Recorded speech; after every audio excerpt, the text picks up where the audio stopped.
Walk back to me. Hands behind your back.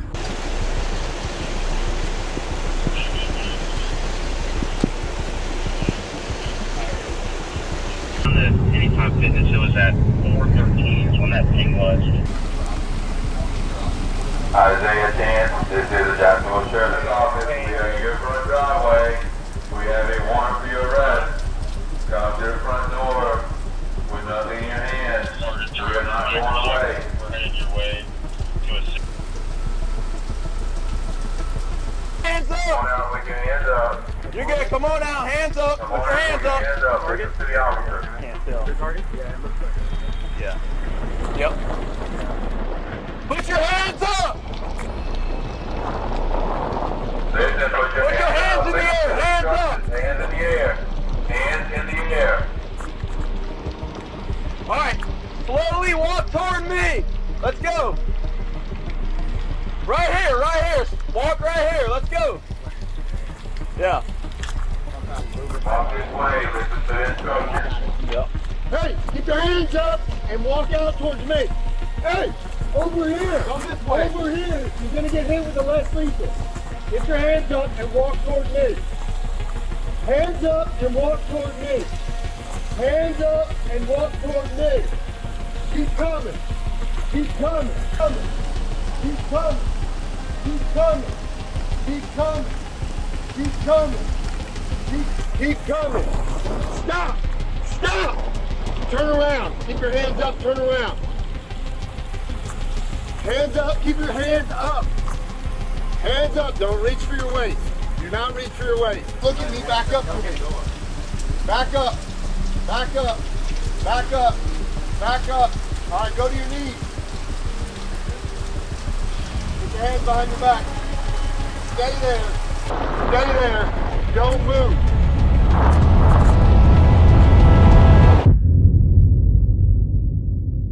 June 23rd, 2024. Holiday Inn, Tampa. Julio Foolio, known on the streets as Charles Andrew Jones II, was celebrating his 26th birthday. Little did he know, it'd be his last. As the night unfolded, a $10,000 bounty loomed over his head, setting the stage for a tragic end to a long-standing feud. Foolio, a rising star in Jacksonville's rap scene and a key figure in the KTA gang, was surrounded by his crew. The atmosphere was electric, with music blasting and drinks flowing. But beneath the surface, tensions simmered. Foolio's career had been marked by ongoing beef with rival gangs, particularly ATK led by Yungeen Ace. As the party spilled into the hotel parking lot, the night took a deadly turn. Gunfire erupted, shattering the celebration. When the smoke cleared, Foolio lay dead, 3 others wounded. The $10,000 hit had been executed, leaving behind a web of revenge, rivalry, and unanswered questions that would rock the hip-hop world. To understand the deadly feud that claimed Foolio's life, we need to rewind to 2017. That year, the streets of Jacksonville witnessed a tragedy that would ignite a war between rival gangs and set the stage for years of bloodshed in the city's rap scene. On May 2017, Zion Brown, Foolio's 17-year-old cousin, was gunned down in a drive-by shooting. This wasn't just another casualty in Jacksonville's ongoing gang violence. It was the spark that would ignite a powder keg of revenge and retaliation. Zion's death hit Foolio hard, and it didn't take long for the young rapper to make it clear he was out for blood. In the wake of Zion's murder, 2 rival gangs emerged as the main players in this deadly game. KTA, Kill Them All, associated with Foolio, and ATK, Ace That Killer, along with their allies 1200, linked to up-and-coming rapper Yungeen Ace. These crews weren't just street gangs, they were deeply intertwined with Jacksonville's upcoming rap scene, using music as both a weapon and a shield in their ongoing war. The initial retaliation for Zion's death came swiftly and violently. Drive-by shootings, targeted hits, and brutal acts of revenge became the norm as both sides sought to even the score. Each death fueled the cycle of violence, with grieving family members and friends vowing to get payback for their fallen comrades. One of the most significant escalations came in June 2018, during what should have been a birthday celebration.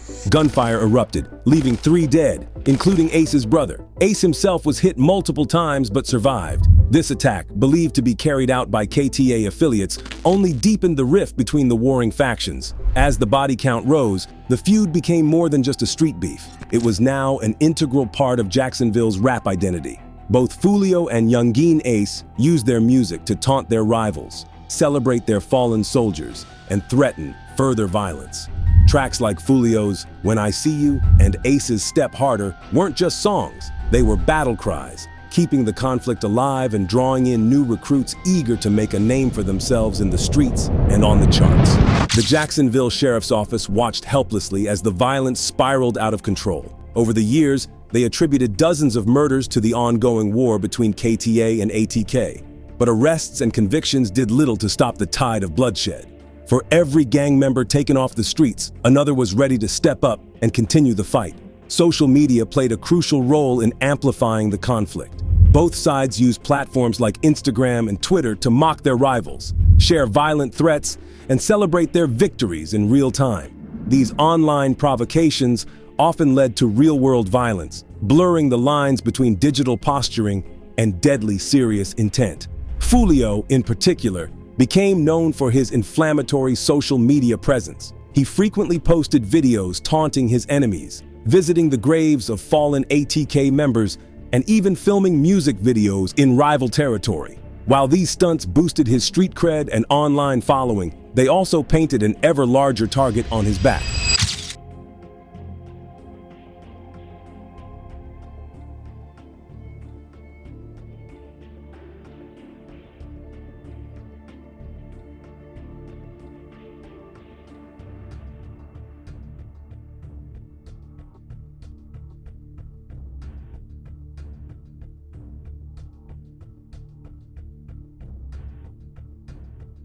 As the years went by, the feud became so deeply ingrained in Jacksonville's rap culture that it was almost impossible for artists to avoid taking sides. Up-and-coming rappers were expected to declare their allegiances often before they'd even release their first track. This division made collaboration between artists from different camps nearly unthinkable, stunting the growth of Jacksonville's hip-hop community as a whole. I think my foot, bro, I got hit in the foot.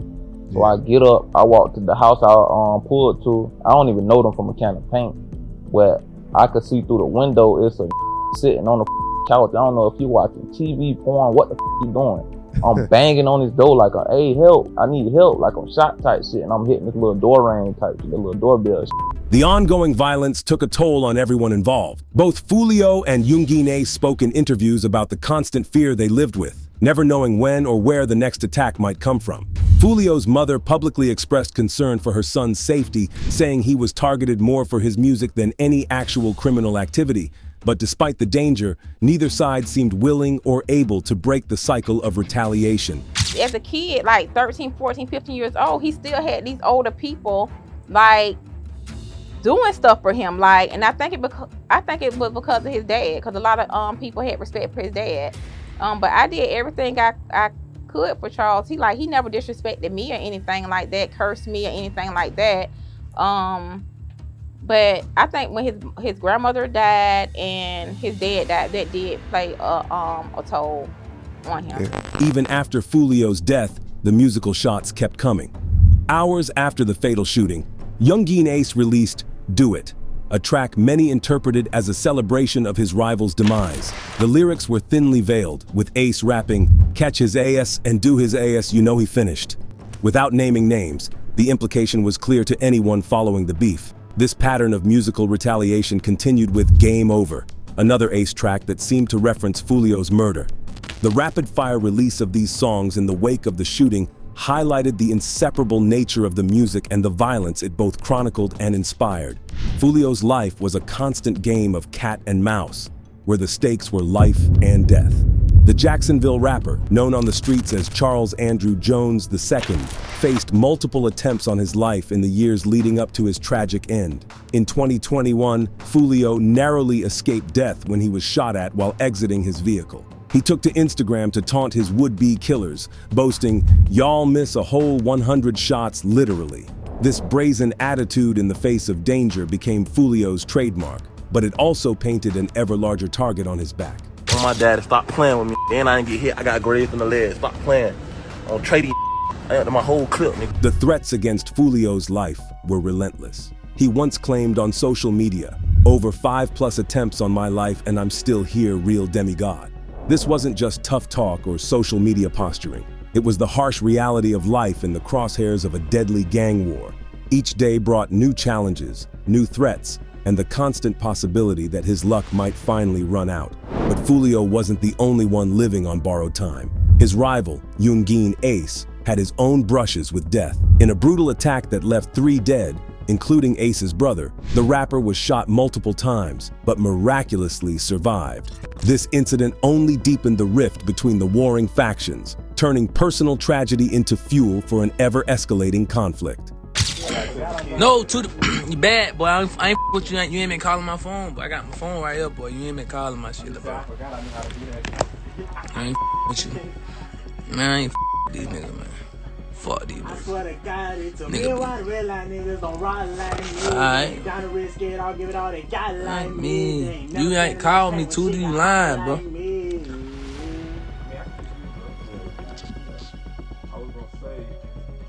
Them niggas know where I'm at. Them niggas don't be wanting to come where I'm at. These bitches. Niggas know how I get. Niggas just be trolling on here, but be like, real life wanna be homeboy. Nigga be broken for you riding nigga way. We wanna troll. I'm on Lila, bro. You heard me? Yeah, man. Bro, you ain't been calling me, bro. I'm really fresh as hell in that motherfucker. At work? Really? White tee on me.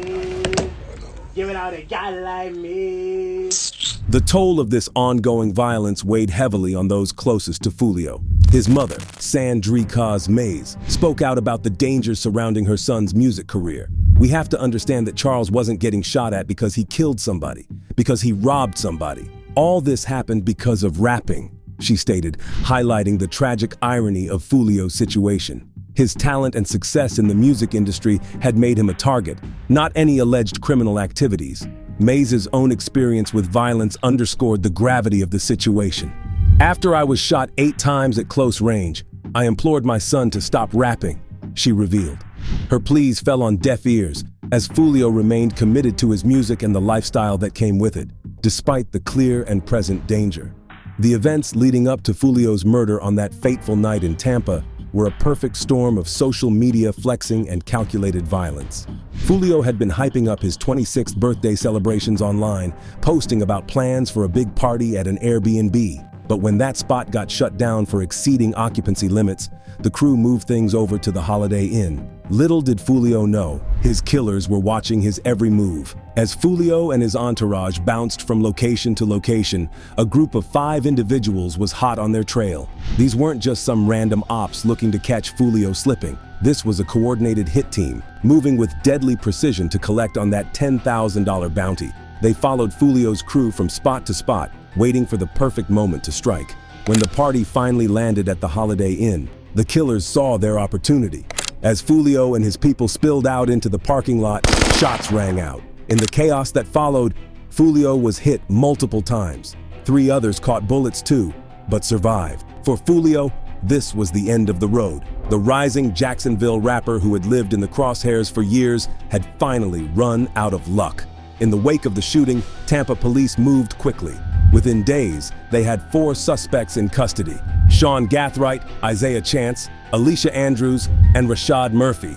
All 4 were hit with heavy charges: first-degree premeditated murder and conspiracy to commit murder. This wasn't some random act of violence. The level of planning and coordination involved pointed to a carefully orchestrated hit. The investigation would later reveal that the 3 armed shooters were Sean Gathright, Rashad Murphy, and Davion Murphy. Detectives used footage from the scene, license plate readers, and phone logs to identify 2 vehicles and link them back to the suspects. Furthermore, it was found that the shooters are members of or affiliated with rival gangs of Jones that go by ATK and 1200. Jones was part of the 6 Block gang. Detectives believe that the ATK and the 1200 worked together to target Jones as part of an ongoing feud in Jacksonville. Sean Gathright caught the worst of it, facing multiple counts including 2 for premeditated murder with a firearm. The severity of the charges highlighted just how serious this attack was. This wasn't a heat-of-the-moment shooting. These people came to kill. Tampa Police Chief Lee Burkaw didn't mince words about the nature of the attack. A little more than a month ago, a group of individuals with the goal of premeditated murder traveled from Jacksonville to Tampa to commit a heinous crime in our city. But even with 4 suspects behind bars, the case wasn't closed. A 5th suspect, Davion Murphy, remained at large. His continued freedom added an element of ongoing danger to the situation. With one of the alleged killers still on the streets, there was no telling what might happen next. The investigation that led to these arrests was a masterclass in modern police work. Detectives pieced together surveillance footage and phone records, tracking the suspect's movements in the hours leading up to the shooting. They built a timeline of the night, showing how the hit team had stalked Foolio from location to location before finally making their move. This wasn't just about catching some killers. The arrest in Foolio's murder case represented a potential turning point in the ongoing gang war that had plagued Jacksonville's rap scene for years. With key players now facing serious time, there was hope that the cycle of violence might finally be broken. But even as the suspects sat in jail cells, questions remained. Who put up that $10,000 bounty? Was this hit really connected to Foolio's long-standing beef with Yungeen Ace and the ATK crew? Or was there some other player involved, someone operating behind the scenes? The arrests brought some closure to Foolio's family and fans, but they also opened up new avenues of speculation. As details of the coordinated attack emerged, it became clear that this was more than just street violence. This was a professional hit, carried out with a level of planning and precision that pointed to deeper, more organized forces at work in the Jacksonville rap scene. And just when it seemed like the dust was settling on Foolio's murder, a chilling video dropped on July 4, 2024, that sent shockwaves through the hip-hop community. A masked figure, face hidden but voice dripping with cold satisfaction, claimed responsibility for the hit on the Jacksonville rapper. This wasn't just some clout-chasing troll looking for views. The details this person dropped made it clear they were connected to the killing. Hey, on everything I love, bro. On the dead homies, bro. I put it on everything on my soul, on my kids, nigga. I'm the one that smacked Foolio that night when he got dropped at his birthday celebration, bro. You feel me? I ain't gonna show my face and give my identity away or nothing like that, but you know, I did that, you feel me? It was money on his head, you feel me? I rock with Ace and them boys, you feel me? ATK, you feel me? I be in Jacksonville heavy, you feel me? If you know, you know. But yeah, you feel me? I did that, you feel me? I handled that, cause, you know, Ace had that money on his head, you know, Ace had them put that 10K up. Told me to slide, told me to smack fool, cause you know he got tired of that running his mouth playing all the time, you feel me? So what had to be done, you feel what I'm saying? So I just handled it, you feel me? It was what it is, bro.